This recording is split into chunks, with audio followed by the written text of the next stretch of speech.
কোন দোকানদার কোন পণ্যের কিনা রেট লিখে রাখে না। আমি টাকা দিয়ে টাকা ফেরত দিচ্ছি না, টাকা দিয়ে আপনাকে বলছি। আপনাকে টাকা দেওয়ার পরে কথা বলা হয়েছে। আপনার কথা আমি স্বীকার করছি, কিন্তু ওইটা আমার যে ছেলের নতুন ছেলে জানে না, তাই আমাদের তারপরেও ও কথা বলছে যে আপনি আমাকে ভুল বুঝাচ্ছেন কেন, টাকা বেশি নিচ্ছেন নেন, আমার টাকা ফেরত দেওয়ার দরকার নেই। কিন্তু এই কথা বেশি বলেন কেন? এই কথা বেশি বললে কি হবে? একটা থাপড়ে তাদের সব ফেরত দেবো, সোনা বাচ্চা। তুই দোকান বেরো, দোকান বেরো, আমি বললাম তুই দোকান বেরো। তোর একটা কথা বলতে সোয়ারের বাচ্চা সমস্যা ঘটনাটা কি? সোয়ারের বাচ্চা তুই মানুষ চিনিস না?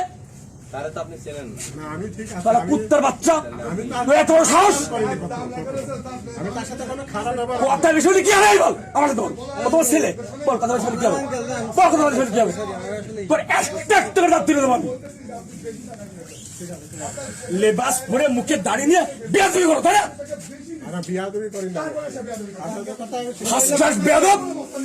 ভুল হইলে মাফ করে দেন, থাক। কেন মাফ করবো?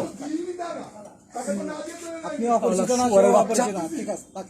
বকাবকি করে আমি তোকে শোনা যাচ্ছে বললাম, বল কি করবি, কি করবি বল। না আঙ্কেল, কথা বেশি বলি, কথা টিচার গায়ে শক্তি, কথা বেশি বলে তুই দেখে নিবি। আমি তোকে শোনা যাচ্ছে বললাম, তুই বল কি করবি।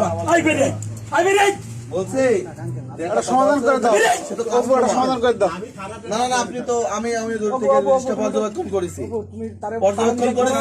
আপনি তাহলে আপনি ওইভাবে থ্রেট করতে পারেন না। আপনি দোকানদার না, আপনি কাস্টমার আপনি ওইভাবে থ্রেট করতে পারেন না। আর আপনি তাহলে চেনেন, আপনি ওইভাবে কথা বললেন, আপনি তাহলে চেনেন। হ্যাঁ, তাহলে ওইভাবে কথা বললেন কেন? আপনি ওইভাবে কথা বললেন কেন? আপনারা স্বীকার করে নেন না। হ্যাঁ, বাস।